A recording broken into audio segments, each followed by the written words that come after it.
You guys, I am so excited. Every year we have Dianne Lawson, astrologer, on here to share with us what is big, what's coming on. Sometimes she comes on a couple times a year because something big is happening in the planets. And so here we are stepping into 2024. And I'm so grateful that Dianne has agreed to come back on the podcast and share amazing things with us.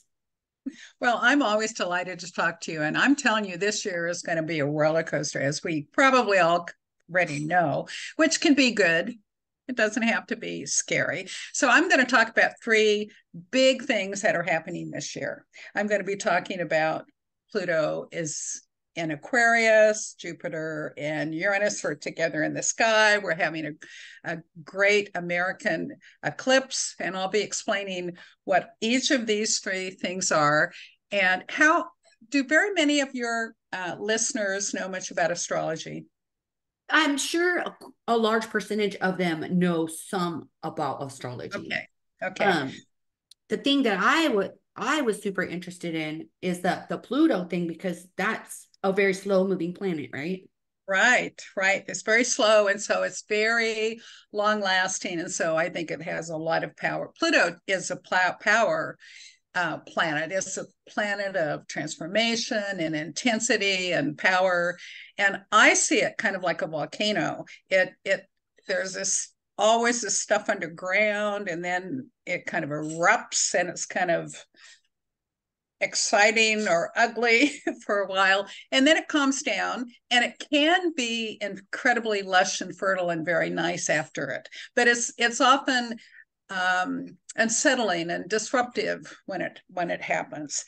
But anyway, Pluto has been kind of going in and out of Capricorn and into Aquarius, and I'm going to start by explaining what retrograde is for people who don't know what it means. But when Pluto is moving, around the sun and going through the signs of the zodiac, and then Earth is kind of passing it up, both of these planets are actually going in forward motion. Pluto is moving, but the Earth is moving faster. And so it looks as if, from the perspective of the Earth, that Pluto's going backwards. It's not, but it looks like it. It's kind of like if you're on the highway and this car is going and you're passing it up, it look like this car is going backwards. So what's been going on, and it started in 2023, Pluto went from Capricorn into Aquarius, and then it looked like it was retrograding back into Capricorn, and now it's going back into Aquarius, and it's going to be in Aquarius for the next 20 years. So it's going to have a long range effect. And Aquarius is a sign of technology, information, freedom, revolution. So we're going to be seeing intensity in those areas of the life. And one of the things that I always like to do when I see what the future is going to hold is to see what was going on when the same things were going on in the sky in the past as are going to be happening in the future. So I'm going to go back and talk about when Pluto was in Aquarius in 1532 through 1553. And that was a huge time in the history of the world. One of the big things was the printing press became really big. And so a lot of people, for the first time ever in the history of the world, were able to have access and own their own books and read pamphlets and get information. So it was like a big thing. There was a real spread of population throughout the world. But there was also a lot of suppression of books. And you can kind of see where I'm going with this. Yeah. And then Copernicus published during this period of time that the sun was the center of the solar system instead of the Earth. Well, that was a huge revolution. I mean, people weren't aware of that. And of course, there was suppression of that, but that was actually the beginning of the scientific revolution. So you can see that period was big in the history of the This is world. so interesting.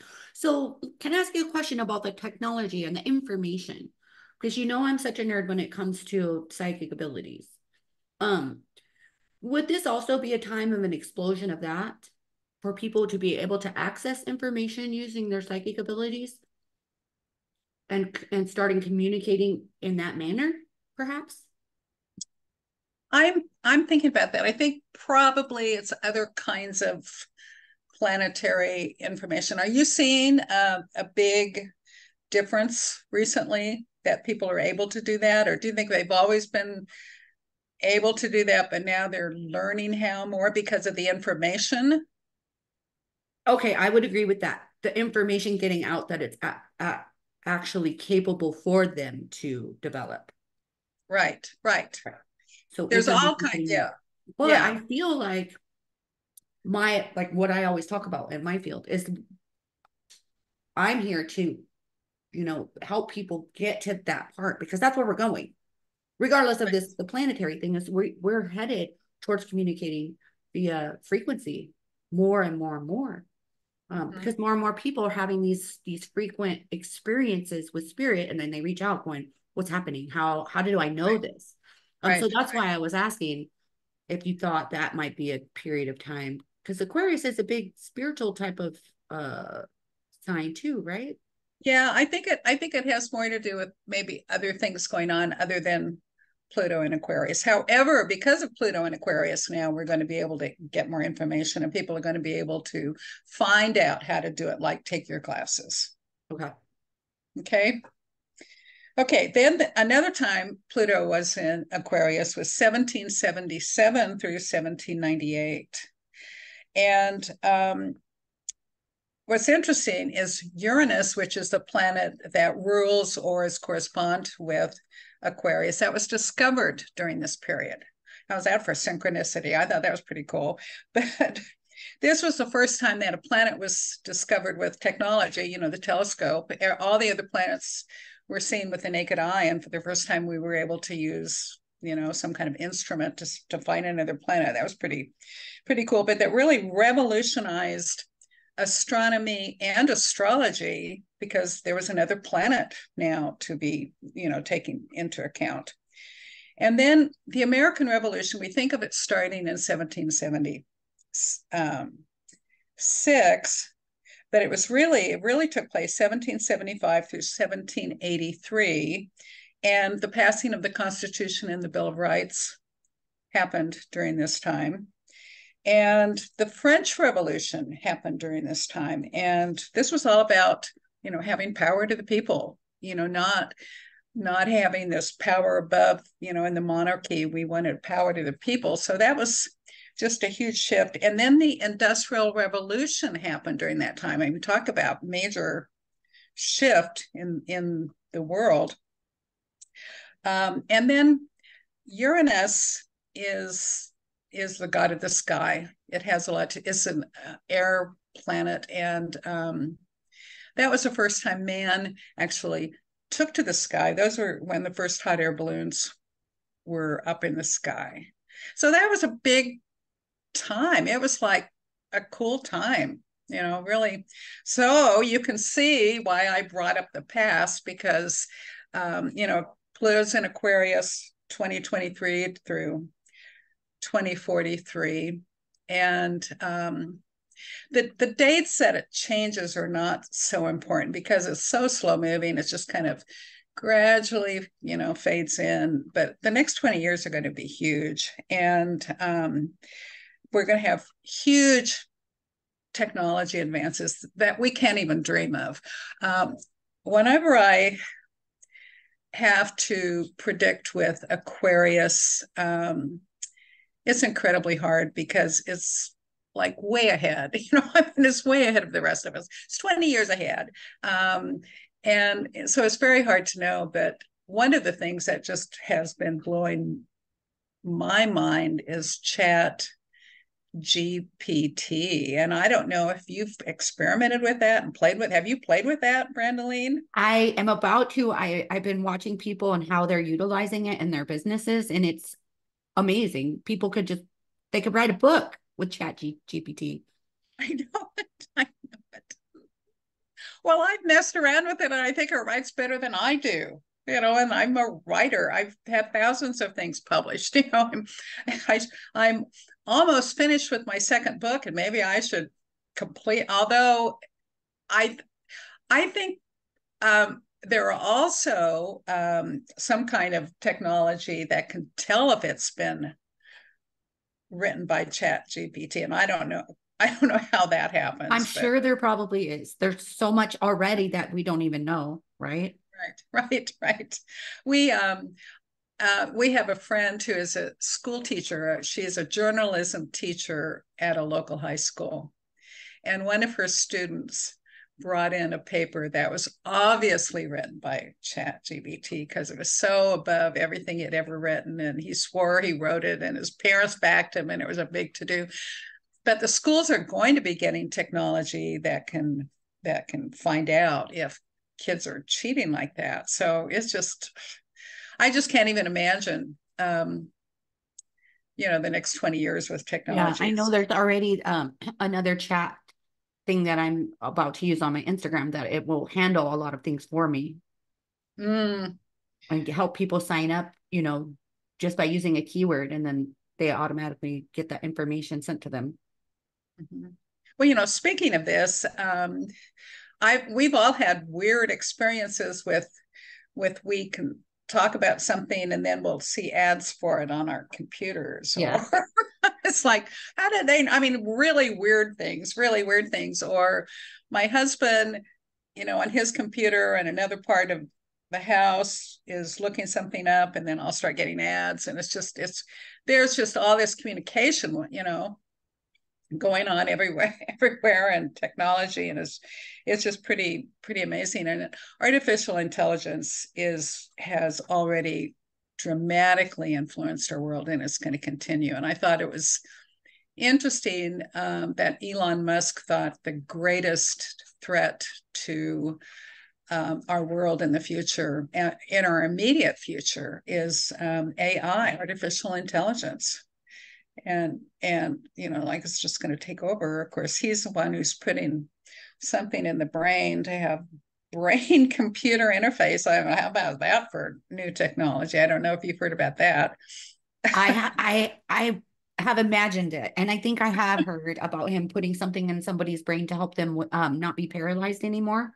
Oh yeah. And that's how it started, but then it could go deeper and deeper. And then have you seen the new Apple eye can't glasses where people Yes. they could still see, so they're walking around, but they have a reflection of like all these computer apps and stuff, and so they could use it while they're walking in the mall. And there's videos of them everywhere, and it's only been out for like not even a week, I think. So Wow. that's just going to advance like crazy. I know it. It's just, and it's going to get more and more intense. I mean, Pluto's intensity is going to get more and more intense and more rapid, and it's just going to, and Uranus is surprising. So it's like, who knows? I mean, it's stuff is going to happen that we can't even imagine. So, Right. um, but a lot of astrologers think of the big thing with Pluto and Aquarius is its power to the people. And I don't know how much you pay attention to what's going on in the world, but around the world, people are protesting. They're wanting power to the people. There's a big difference between, the people who have the power and the people who don't. And people are getting really tired of that. And Well, and I believe too what I've heard, and I just get goosebumps. So that's like spirit, like, yep. We're starting to get information that's been hidden from us for so long that's helping us reveal things about the people that are in power. That oh, really, that's interesting, because Pluto, that stuff it's always been hidden and it's coming to the surface. I was talking about Pluto, and then and it comes out into the surface where people can see it, and yeah, and then absolutely. yeah, a lot of secrets are being revealed. And so people that were already maybe suspicious, they're like, oh no, now this is it. We want our power. Right. Yeah. Yeah, I think we're going to be uncovering more and more. I agree with you, more and more and more secrets. Part of that is we have information now. Information can spread. So, but I think there's going to be a lot more protest and a lot more people revolting than there have been in the past. Yeah. We're not wanting people to control us. So I think it's going to be a time of, and I sound kind of negative. I hear myself and I sound kind of negative because all of the big events that happened in the past were major jumps forward in humanity. I mean, they just majorly, is that a word? I don't Yeah. know. I'm making that up if it's not. They majorly made positive transformations around the world. And I think that's what's going to happen. I think it may be uncomfortable for some of us, but it's going to be a lot, really transformative, a lot of change. The best way for us to get through that is to embrace change and to do things we've never done before and be willing to learn and be willing to keep up with the new ways and to own our own power and allow other people to have their power. And I think that's a challenge for all of us. So one of the things that I want to tell your listeners is I have a website that has a lot of information about it. But one of the things I wrote, I actually wrote it in 2022, and I put it on my website under articles. It's called the 2023 Astrology Forecast. And back then in 2022, I asked 10 astrologers and a mystic their predictions for 2023. And a lot of them at that time, because Pluto was just going into Aquarius, what about Pluto in Aquarius? So people might want to get more information about what other astrologers thought Pluto going into Aquarius is going to be. And my website is www.diannelawson.com. That's DIANNELAWSON, and go under articles and then forecast. It's 2023 forecast, but other astrologers really thought Pluto in Aquarius, which officially kind of started in 2023, was a big deal. So they might want to get more information there. Okay, perfect. Okay. Awesome. Ready for number 2? Yeah. Tell us more. What's coming up? Jupiter, Uranus are going to be very close in the sky. Jupiter, Uranus conjunction, that's what they call it. And that most astrologers will probably say that's the most important event, astrological event of 2024. I don't know, there's so much going on, and it's certainly, I would say it's certainly in the top 3, and I might agree it's the most important. It's going to be a big deal. But anyway, the official dates that Jupiter and Uranus are going to be together are February 24th through May 24th. However, they're in effect, the effect of this is we're in it right now, and I think it's going to last for the rest of this calendar year. But Jupiter enlarges whatever it touches. It's the biggest planet and it's often the best planet. But the big thing it does is it enlarges whatever it touches. And so it's going to enlarge all things that Uranus, and I pronounce it Uranus, and it's like the unpredictable planet. Who knows how I'm going to pronounce it next? And everybody calls it something else. But anyway, Uranus is a planet of unpredictability. It changes. It's kind of erratic. It's unpredictable. And I hate it when I do people's forecast, because if Uranus is hitting something in their birth chart, it's like, we could think for 20 years what is going to be, and we would never come up with it because it's erratic and it's unpredictable. It's unexpected. So there's going to be a lot of unexpected stuff, but it has a lot to do with freedom. So this is kind of another indication of more people wanting liberation and protest and freedom. And it also has a lot to do with inventions. So it's we're getting a double whammy in the sky of increase inventions, and it has a lot to do with technology. And so once again, we're getting another. So it's like you can kind of see these planetary energies are kind of building on each other.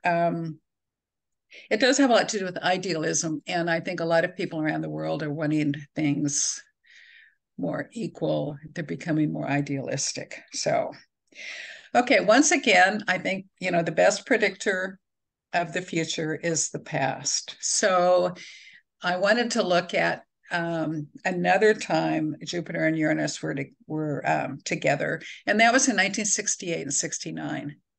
And I know some of the people who are listening to you were not even around then. However, I was, and boy, do I vividly remember it.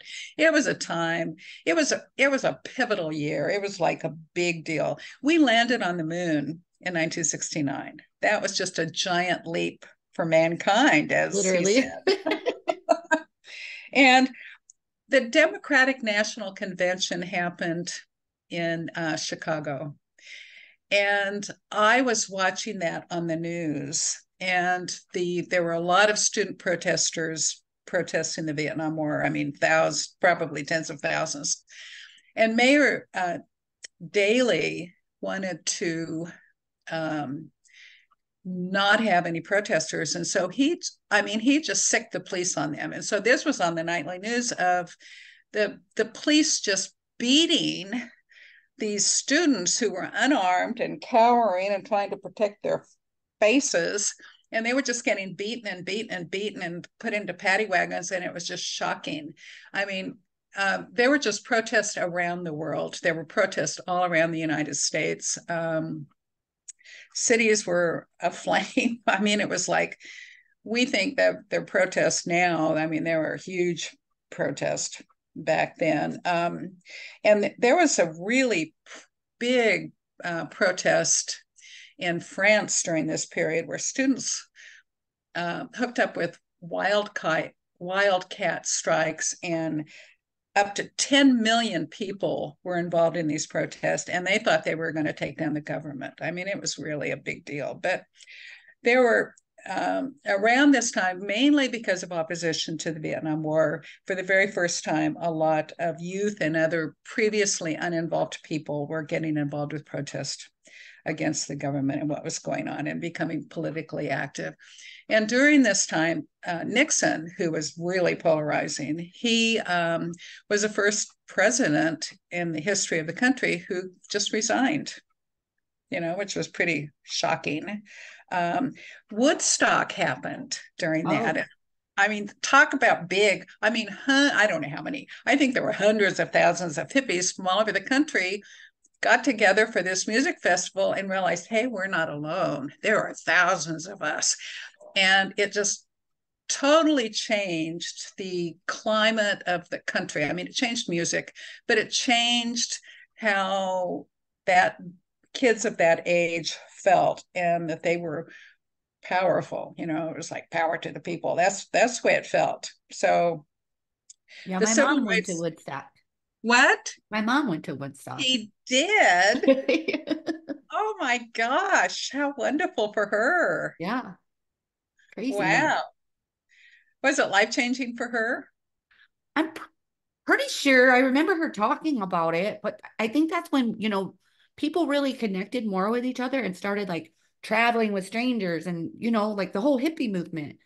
They would just be on the side of the road and people would pick them up and they would end up going on a journey and going with them across the country, and who knows. But yeah, yeah. Yeah. Oh, yeah, those were great days. There was a sense of commonality, well, if you were one of the hippies, if you were not one of the hippies, there was this polarization back then, big time, just like there is now, Hmm. unfortunately. But okay, let's see. I talked about it. It was civil rights movement, women's liberation, the Black Panther started. And this wasn't just in the US, this was, all through Western Europe. There was just a lot going on. There was also, oh my goodness, the troubles in Northern Ireland started. And the Protestants against the Catholics, and then there was a military dictatorship in Brazil. I mean, it was a lot. And that was also 1968 was a really big year for me too, because I got married for the first time and I had my first child. I mean, those are pretty life transformative. And I also made my aunt cry because we were on different sides of how we felt about the Vietnam War. You know, she was not happy with her niece's beliefs. But that, families were divided, and just like families are divided now, you know. And then my current husband, and he happens to be 7 years younger than I am. That was a big time for him too, because his family moved from Oklahoma to Kansas, and it was hard for the whole family to for that move. It wasn't easy. They were really settled. He was, born in Oklahoma and lived there all the life and had friends and school and everything. It was a big shift. So anyway, so you can kind of tell about what happened in 1968 and 69 is we're going to have repeats of that kind of thing. Now we're going to have extremely opposing views. I mean, we already do, but I don't see it getting any better. I see it getting more intense and worse. And part of what we're supposed to be doing is learning how to, state our own truth, but allow people to have their, and one of their own views. One of the things that I keep telling myself over and over is there's nobody on earth that shares all of my views. Right. And so I have to be respectful. And I'm telling you, these times helped me learn that lesson to be respectful of other people's I think views. that's a great thing to add to this because it's so true. And when we are talking about the information that's coming out, right? I Mhm. I try not to get too deep because otherwise it'll make me crazy. But there's information, there's so much false information being spread. And because people are on social, they actually believe this little video that they saw, or they believe a news article that they saw. And if you look at it from the back end, it's actually being filmed. It's like, not everything, but a lot of things, it's actually fake information. And so that's why people get really upset because they're like, no, I saw this and I believe it to be true. And someone else is like, no, I saw them filming that. And I don't believe that that's true. And I see the intention behind this false information because it sways people's emotions. If it's swaying your emotions, then you're going to get sucked into it, but at the same time, to be present and conscious that people are consuming information that may not be true and allowing them to figure it out on their own. Well, and they may not, and we have to be okay with that, or Yeah. as much as we can. And I'm really fortunate because I have a lot of relatives who have extremely different views than I do, but somehow because we're related, it's okay. And I think it's because we love each other. And I think if we would be feeling, lovingly toward other people, it helps. It helps me. And it helps me because my relatives, I think they like me anyway, so. That's right. I think maybe a lot of people are starting to come to that conclusion. At least I hope, especially at the whole COVID thing got a lot of people, split apart.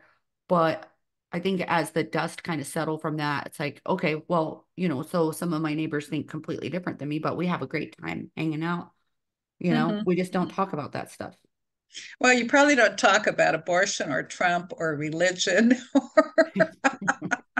or vaccines or Right, right. Yeah. We're like, would you want to play Yahtzee? for you. Well, this Jupiter Uranus conjunction is going to take place in Taurus, specifically between 10 and 29 degrees of Taurus. So if people know where they have Taurus in their birth chart, that area of their life is going to be affected by this. There's going to be transformations and changes, and so it and the big thing is to be open to, and to be willing to use technology and to learn new things. And Jupiter is often seen as the best of the planets. It's the biggest and the best, and so a lot of astrologers are seeing Jupiter, Uranus together, extremely positive. Like there are going to be lots of opportunities. I think in everything in astrology can go either way. Everything, everything in life, it's very hard to know, and it's how well you channel the energy and how well you use it. And but a lot of astrologers would be a lot more positive than I am. And I do think that technology is going to take off and make our lives easier. Mm-hmm. So, Yeah. and I think we're going to have more freedoms, or we're certainly going to be wanting more. And I think ultimately we're going to be demanding more and getting more freedoms. Yeah. I agree. I love it. Yeah. Okay, ready for the third thing? Yes. This is a great, I call it, I've never heard anybody else call it this, but I call it the Great North American Eclipse, because we're having an eclipse going across the US again. And Okay. I love eclipses. This will be the fourth eclipse that I've seen. We're going to travel to see it. And I would really recommend people make an effort to see it. It's going to be April the 8th of 2024, April the 8th. And you can, just Google where it is, and you can see where it's going to go across the map of the US, and what time it's going to be. And, watch out for weather patterns. So, but it's just grand to see. It's just, it's pretty rare, but it's going to be the last eclipse that we can see in North America until 2033.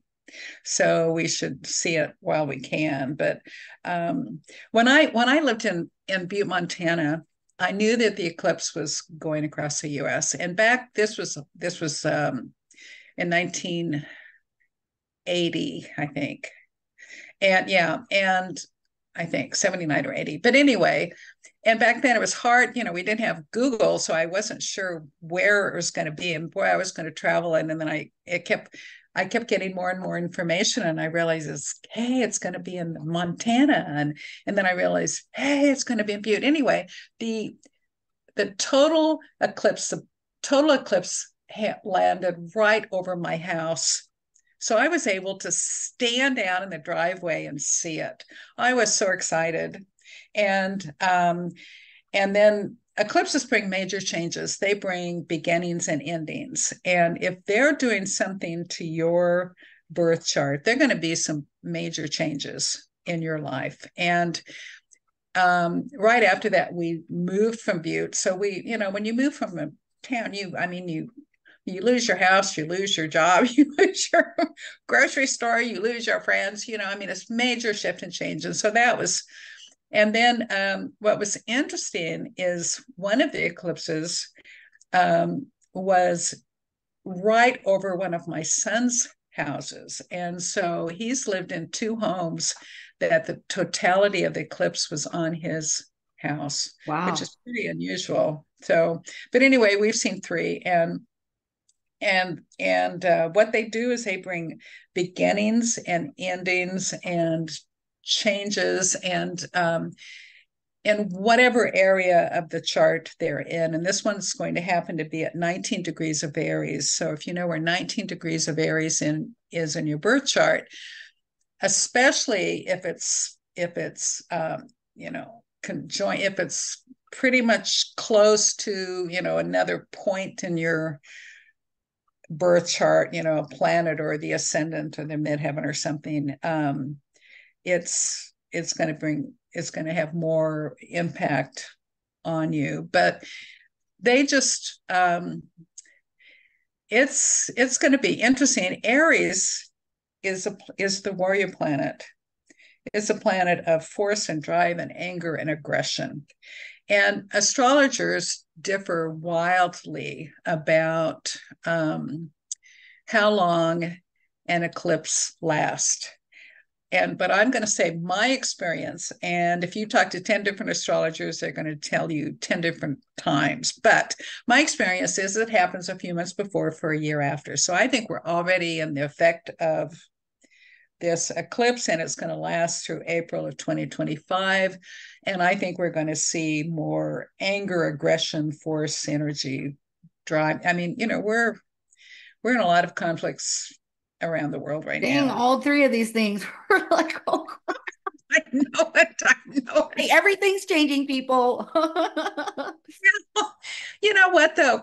COVID was really horrible for a lot of people, but I made a lot more money during COVID than I've ever made before or since, Me because too. all I was doing was staying at home, talking to people on the phone or Zoom or Skype or Facebook or Face. I was just, I wasn't going out. I wasn't in groups. I was staying hunkered in my home. So it certainly brought me money. I I mean, it think it doesn't. brought me money because everybody was scared shitless and they were at home and they wanted to take my class and figure out what the hell was going on. But that too, people were anxious. And who do people call when they're anxious? But their astrologer, Yep, or that they're psychic, or right. why am I really here? Or is the world ending? Holy shit. Am I gonna die? So yeah, Right, I mean, yeah. right. So it wasn't all bad, but we used it. We used what we had. And I firmly believe that even when I say it sounds kind of scary when I'm saying this stuff. However, Aries, I was talking about anger and aggression and force and drive. What we can do is we can channel that energy. Like 19 degrees of Aries happens to be in my 10th house of career. So I'm going to have a lot more focus, a lot more energy, a lot more drive in my career, which can be a really positive thing because it's hard to have focus and drive when you're self-employed. There are computer games, there's talking to front on their friends, having Going to lunch. lunch after this with my friend. So, it can be really positive, and we need drive and energy, and it isn't all bad. We need to channel that energy toward our goals and toward what we want in life, and it can be pretty positive. But anyway, I think these three things are ultimately going to give us to a better place evolutionarily. And I think it may be kind of hard while we're going through them, but we can use this energy. We can use the technology. We could work on getting the accurate information. We can take classes. We can work toward our goals. And so, it's going to be interesting. But, if I told you it was all going to be unicorns and rainbows this year, you'd know I was lying. Right, right. So everybody's going to probably want to run over to your website so they could get like a chart reading for this year, right? Well, I'm going to say my website again really slowly, and tell you a little bit about what's on there. It's www.diannelawson, and it's DIANNELAWSON.com. And I would love to have people call me up and have their birth charts done or their yearly forecast. I also do an ancient form of astrology called horary astrology, and it's going to be very hard to find anybody else nowadays who does that, but it can answer any questions. And it is like goosebumpy because when I understand the question, I push the button on my computer that says now, and it draws a map of the heavens, and it shows me where the sun and the moon and all the planets are. And I look at that and I interpret it and give you the answer. And it's like freaky because you can't, it's like when you have a question, the universe is willing to answer. It's like freaky. But anyway, and then I do a wide variety of things, chart comparisons. But if they go to my website, I would love to have them use my astrology services. However, there's a lot of free information on that website. I have a blog on there with lots of information. I've got articles that I've written about astrology in the Bible, or predictions for 2024, predictions for 2023. But I have an email list. They may want to just sign up to get emails, because then they get information about what's going on astrologically or astronomically. I like meteor showers and eclipses, and I like stuff going on in the sky. So I put stuff about that too. But I yeah, love that. yeah. And they'll get more info. If they sign up for my email list, they will get more information about what's going on for the rest of the year, because I periodically post stuff. Yeah, to give you a little plug, I'm on your email list. And I also got a comparison chart reading Hmm. with you with my boyfriend. And Oh, good, it good. looked really good. Oh, good. He's the Capricorn, right? And so I was like, letting him know I'm like, I'm gonna have this session with Dianne, and that way we'll know if we need to break up now. Well, I have told people run like hell. I have told people that. I have. Well, like the session that we had was really good because you shared what that person really needed out of a relationship. And so then Yeah. it helps you be able to like, provide that comfort or support or whatever, or understand what their needs so that you could meet them there instead of like second guessing all this stuff. Yeah. Yeah. Yeah. It's nice. And I've told this, I probably tell this story way too many times, but my husband came to me as an astrology client. I'm sure you've heard this every time I talk to you. I I love love it. it though. I love It's it. my favorite story. And it is also happens to be the story that people most remember about me. Is my husband came to me as an astrology client. And the second I saw his birth chart, I knew I was going to marry him. There was just no doubt in my mind. We had just such an incredibly compatible chart. And I did not tell him. I love it. I am Yeah. so grateful for you to have come on here again and sharing with my audience. They absolutely love it. I absolutely love it. So you guys definitely connect with Dianne, get on her email list, check out her different services. She knows what she's talking about. You've been doing it. Tell them how many years? Oh my gosh, 50 years. Yes. Yeah. And I don't think I'm ever going to give it up because I love it so much. I just, See, that means that it's not even work. I love it. I love it. All yeah. right. Well, thank you so much. Well, thank you so much. I always love talking to you.